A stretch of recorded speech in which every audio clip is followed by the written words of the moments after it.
Former President Gloria Macapagal Arroyo, Senate President Sherwin Gatchalian, and honorable members of the Senate, House Speaker Faustino D. III, and honorable members of the House of Representatives, Chief Justice Alexander Gesmundo, and honorable justices of the Supreme Court, His Excellency, the Most Reverend Charles John Brown, and esteemed members of the Diplomatic Corps, Executive Secretary Ralph Recto, and honorable members of the Cabinet, First Lady Luis Araneta Marcos, other distinguished guests, ladies and gentlemen, good afternoon. Mga kababayan ko, naririto ako muli upang tuparin ang ating katungkulan at magbigay ng ulat sa inyo tungkol sa estado ng ating bansa at sa mga ginagawa ng inyong pamahalaan. Isang taon na ang nakalipas mula noong huli akong tumayo rito upang ilantad ang katiwalian na nadiskubre namin sa mga flood control project. Gaya ng aking ipinangako sa inyo, nagsagawa tayo ng malawakan at malalimang investigasyon na walang pagkikiling kahit kanino man. Masusi nating sinuri at sinundan kung saan tayo itinuro ng ebidensya. Lahat ng kailangang gawin ay ginawa natin upang matuntun ang punot dulo. Mayroon ng mga unang nakasuhan at nakulong, mga kontratista, matataas na opisyal, pati na mga mambabatas. At dumating na tayo sa punto na ayon sa Ombudsman ay malapit na ang paghain ng patong-patong na kaso laban sa dating Speaker. Masakit man sa akin ito, ngunit kailangan nating gawin ang tama. Hindi ako pangulo ng aking pamilya. Hindi ako pangulo ng aking kaibigan.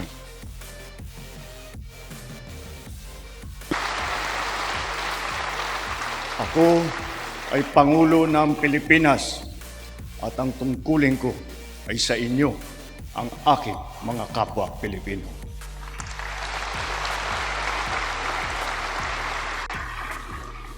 Kaakibat ng mga naisampang mga kaso tiniyak ng inyong pamahalaan na mababawi mula sa mga nagsabwatan ang nakuha nilang pera ng taong bayan. Gayon din, pinigilan natin ang paglabas ng pera ng bayan na ipambayad padapat sa mga depektibo, peke o guni-guning mga proyekto at mapupunta lamang sa mga bulsa ng mga tiwaling kontraktor at opisyal. Halos 25 bilyong piso ang halaga ng nabawi, frozen at napreserbang mga pera at ari-arian ng mga akusado. Ang mahigit 800 milyong piso dito ay agad nating nabalik sa Treasury. Lahat ng mababawi mula sa mga sangkot na tiwali ay agad ibabalik sa kaban ng bayan. Ipinapaubaya na natin ang pag-uusig sa Ombudsman at sa ating mga pinalakas na National Prosecution Service.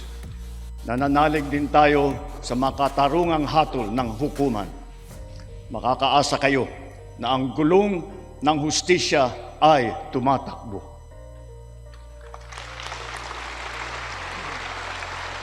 Sa kabila ng mga kaganapang ito, kailangan natin umusad tungo sa pagbabago.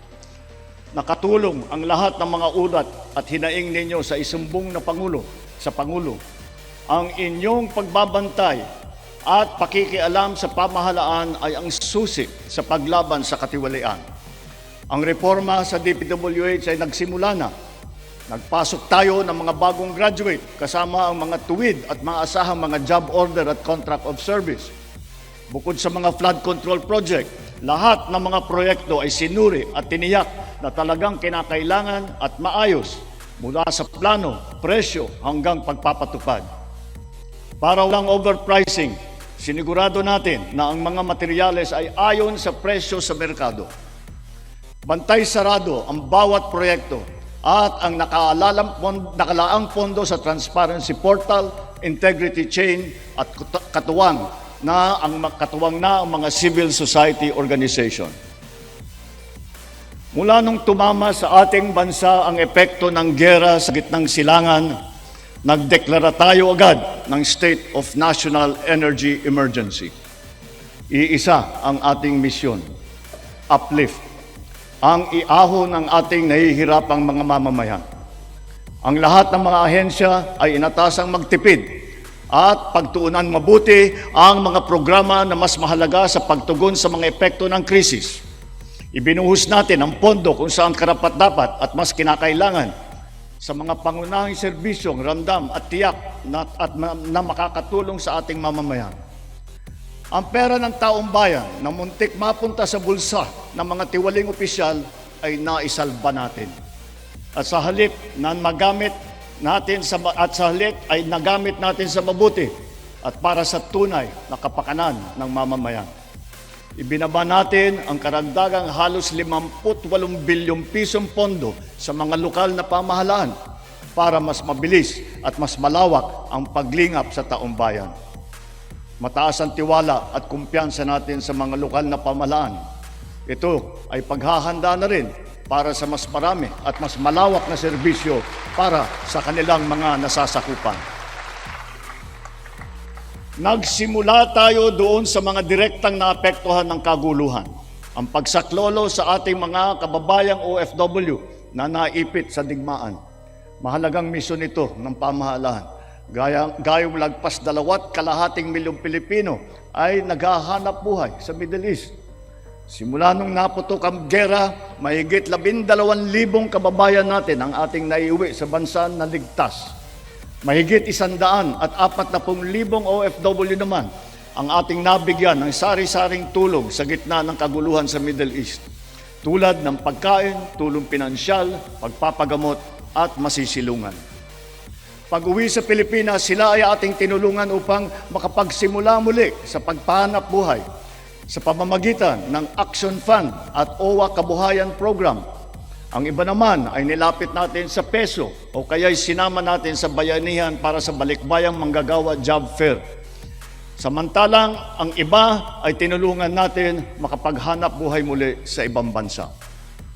Bukod sa kanila, ang mga magbabalik natin mga gurong OFW ay papasok na sa mga public school natin kung saan sila ay higit na kinakailangan. Dahil dito sa Pilipinas, sila ang ma'am at saka ang sir.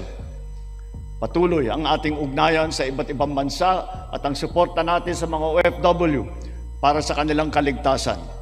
Lalo na at may mga kababayan tayong nasawi o hanggang ngayon ay nawawala sa Middle East. Pangalawa, bunga ng ating magandang ugnayan sa iba't ibang bansa. Natiyak nating sapat ang supply ng langis para sa ating pangangailangan. Sa kabila ng pagsara ng Strait of Hormuz, ay nagawa natin makabili at makapag-angkat mula sa ibang pagkukunang bansa tulad ng Japan, South Korea, Oman, India, maging sa Russia, pati na sa China. Dahil sa mga ito, natiyak natin na sapat ang supply ng bansa na tatagal hanggang halos 2 buwan. Nakipag-usap din tayo sa Iran para sa kaligtasan ng ating libo-libong mga kababayang tripulante na nasa Strait of Hormuz. Sa kooperasyon ng ating mga kumpanya ng langis, hindi naging biglaan ang pagtaas ng presyo ng petrolyo, kundi paunti-unti sa loob ng 1 linggo. Ito ay para naman maging magaan sa ating nahihirapang mga consumer.